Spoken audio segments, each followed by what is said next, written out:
Okay, now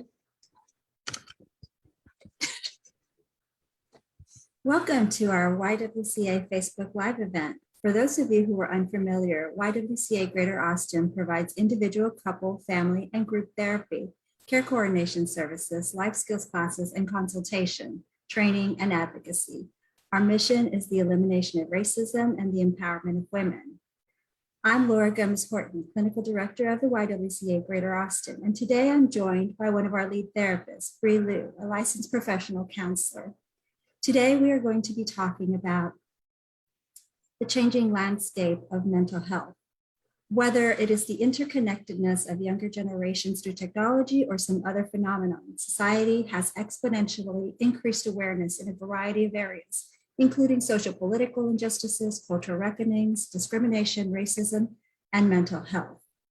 Today, we'll be talking with Bree about the changing landscape. Bree, would you like to introduce yourself? I'm Bree. I'm one of the lead therapists at the YWCA, like Laura mentioned.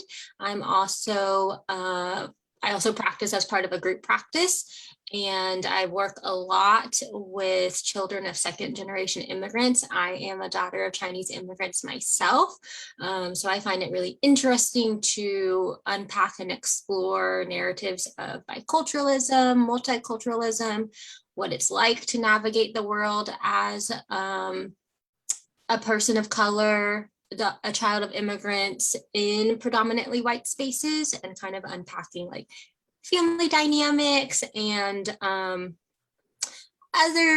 like the historical impact of trauma as well as racialized trauma.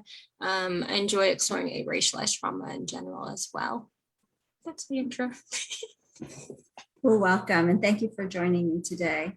So, Bree, I've noticed that this awareness over mental health and just more of the limelight, that the highlights that's been put on mental health and mental health awareness has really brought about a lot of discussions in a variety of communities. It's increased connection between communities as well, and it's really helped people with their healing from past hurts that they've had.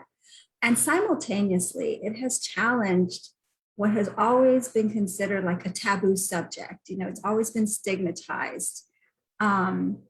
People seeking mental health services has always been seen as, the secret that we don't talk about. But I've really seen a shift in that. And I've really seen this landscape changing recently in the last few years.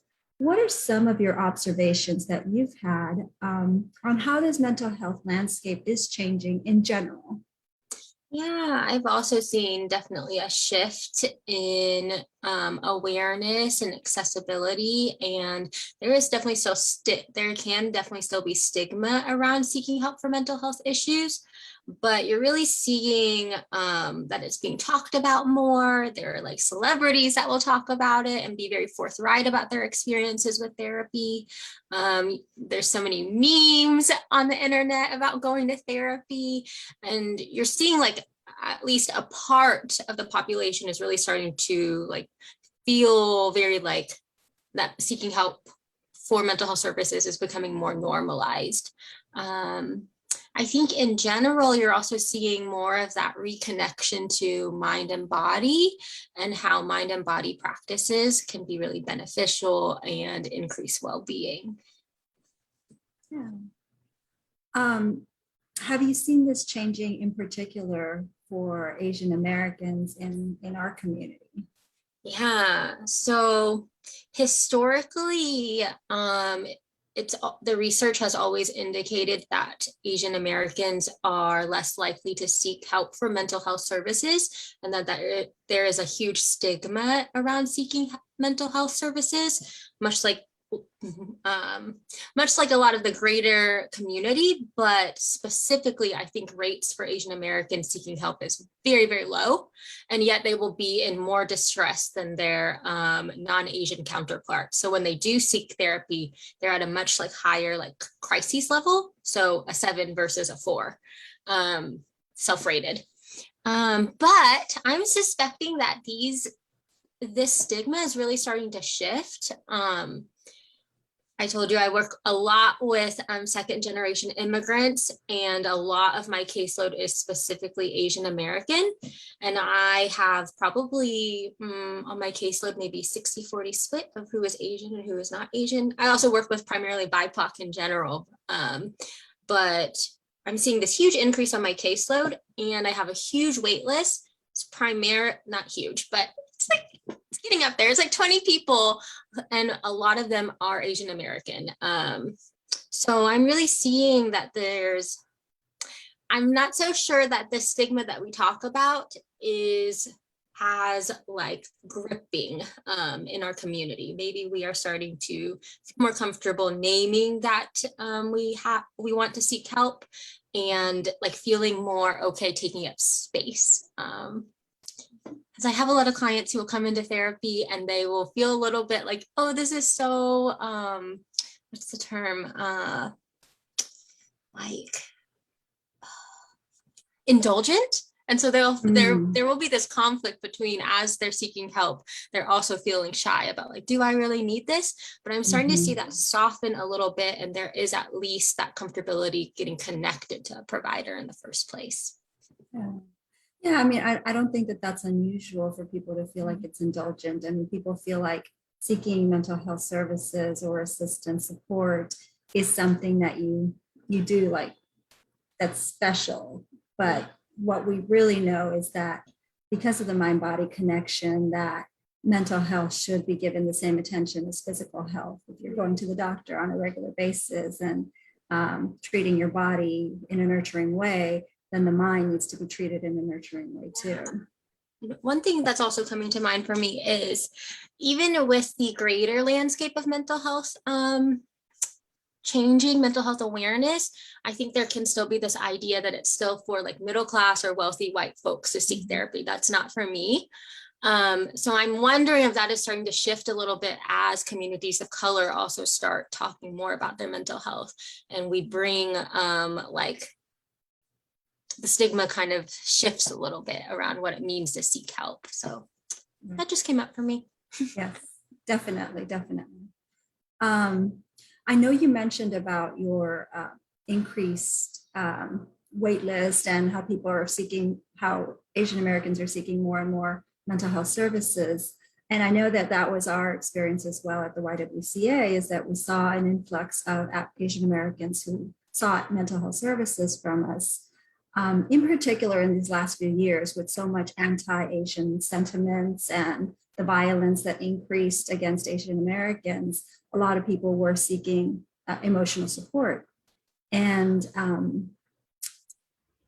what are some connections that you might make around that? Yeah, I think because these were things that were very, they made it to the mainstream in a lot of ways. At least I think so. It's hard for me to distinguish because I also follow a lot of just Asian American news in general. But I think it made it to the mainstream. And so for a lot of then Asian American folks, they felt comfortable naming, oh yes, I do experience racism on a daily basis. I am feeling like a heightened experience of worry when I go out, when I'm running, when I'm going to the store, that I might have someone approach me and say something very overtly racist. And historically, because we've been put into this box because of, I won't go into it too much today, but model minority myth and the forever foreigner stereotype, it creates this sense of like invisibility and uncertainty when you're thinking about these like racialized experiences. You're not sure if you can name them. You might compare your experiences to experiences that other groups may have, but these were very like overt and very like publicized events. So I think that allowed for a lot of Asian Americans to just feel like comfortable and valid in seeking help. Yeah, I know that during that time and going forward too, but I know especially this past summer, you offered several groups at the YWCA, especially around the crisis and the anti-Asian violence that was occurring, because so many people were seeking some kind of refuge and connection. And we saw those people coming together and talking about their experiences, which, like you said, if it's unrecognized or unnamed experiences, naming it is sometimes helpful. Yeah. Yeah, those groups had like, you could tell people were in pain and wanting to really connect and talk to each other, and they were fired up. So obviously we don't want tragedies to happen, but one thing that you do see is there is that collective connection and healing that can happen in the aftermath. So as we're seeing this mental health landscape shifting, and hopefully it's going to continue shifting to where this is just a regular thing that we take care of on a daily basis, um, what are some challenges that you foresee or are seeing already as more people are seeking mental health services? I will speak specifically to the Asian American experience, but maybe also just people of color in general, communities of color. Oftentimes, when you are seeking a therapist, you want someone who looks like you or is presenting themselves in a way where you feel like you can relate to me. And because we have systemic racism in the US, a person of color's experience, or anyone with any marginalized identity, their experience is going to be very, very different than that of the dominant culture. Their whole worldview is permeated and affected by that. So because the field is still predominantly very white woman, and because of that, there can be a very shortage around therapists of color. And then living in Austin, I do think I'm one of the few Asian American therapists. That is why my wait list is so long. So you're really seeing that there's not enough, I guess it's shorter providers is how we would word it. There's not enough providers to clients wanting to seek help who are really looking for like culturally affirming therapists who won't increase, re-traumatize. So you'll see that. I think there's a huge gap in that Definitely. right now. Yeah. What are some of the benefits that you might see? I think we talked to this a little bit.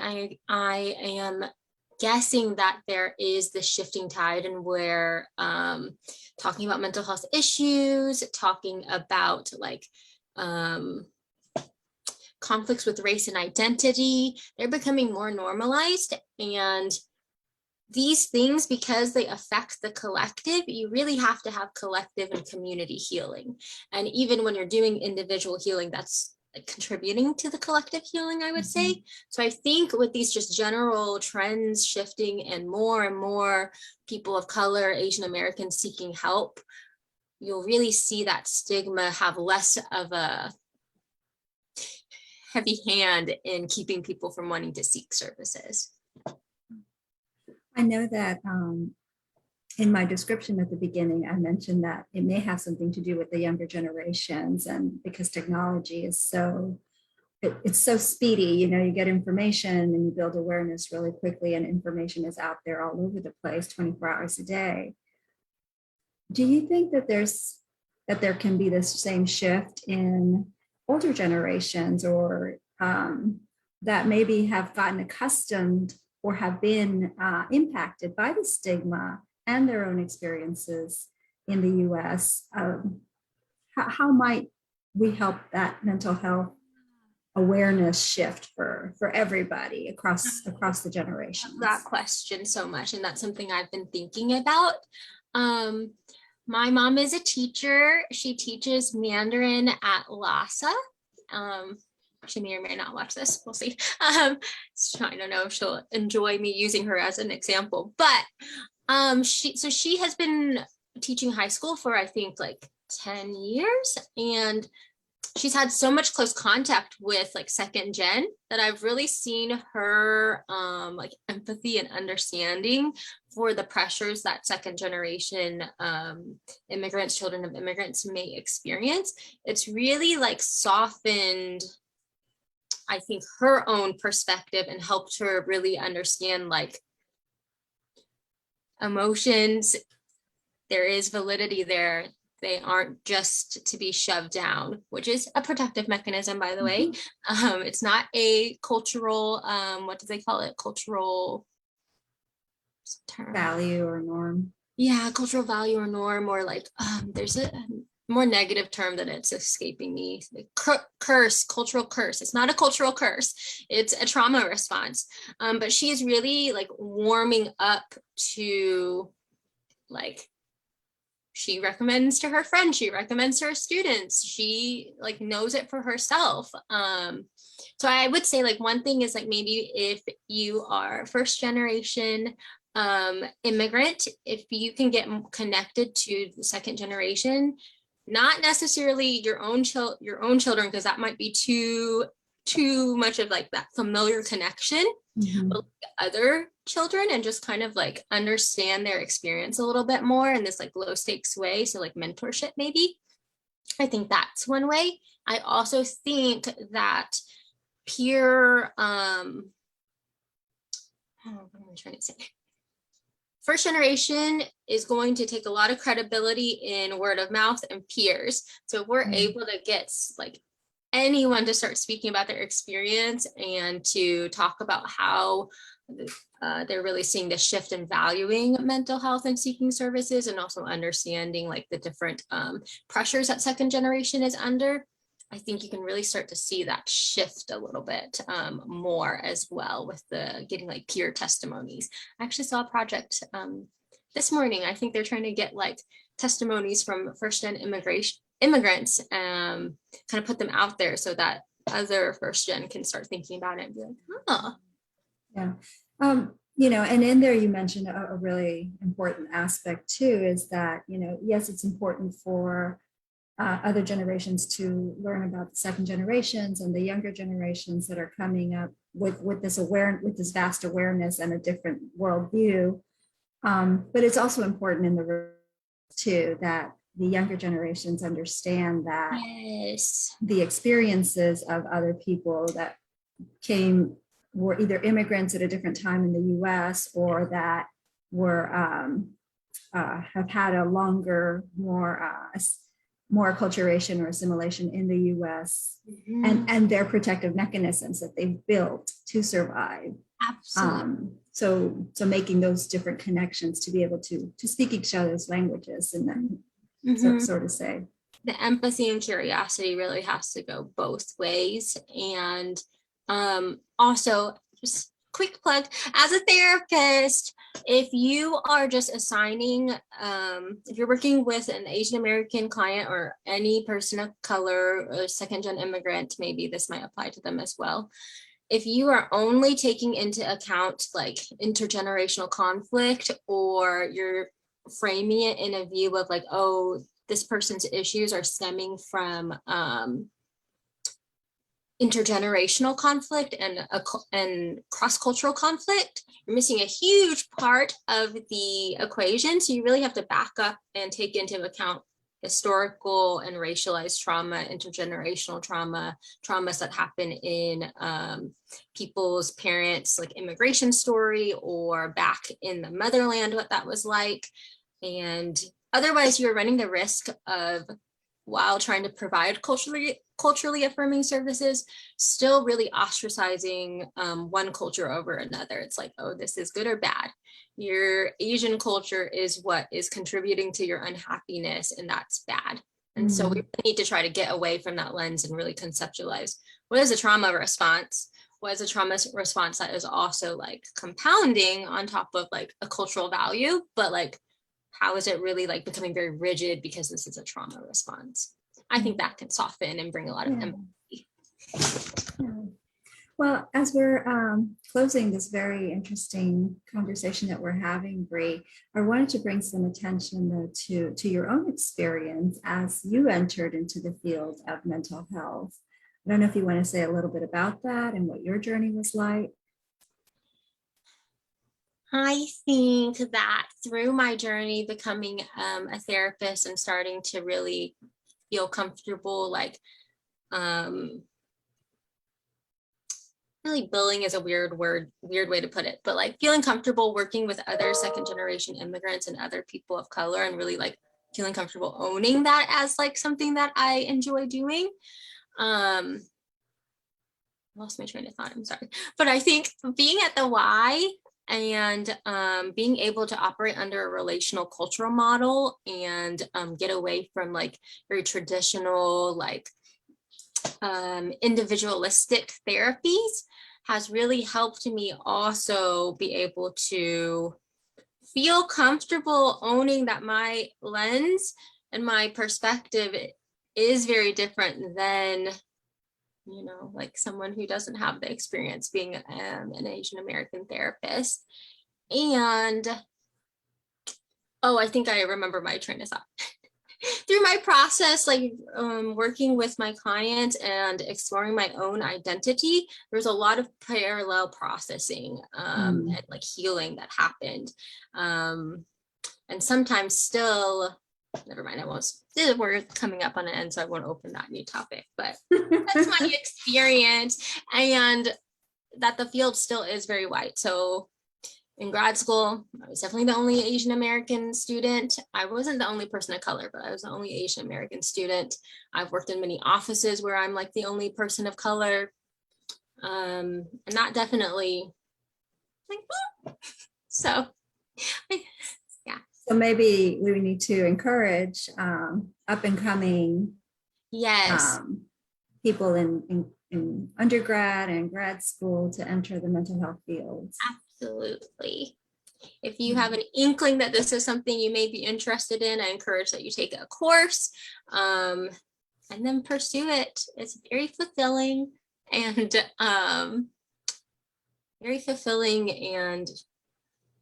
feels very well. It's a very fulfilling career.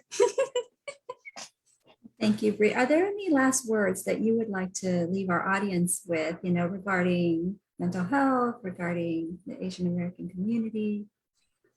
I think nothing is really coming to mind other than, like I said, if you are Asian American and you are interested in the field, I do encourage that you explore and pursue, because there is really this need for Asian American therapists who match their Asian American clients' experiences. There's definitely a need for that.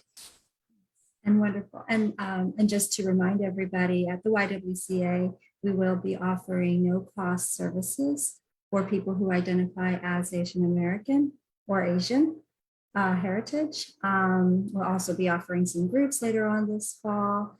And if you were interested in seeing more of Bree, she will be doing a presentation at our mental health symposium on racialized trauma in the Asian American community.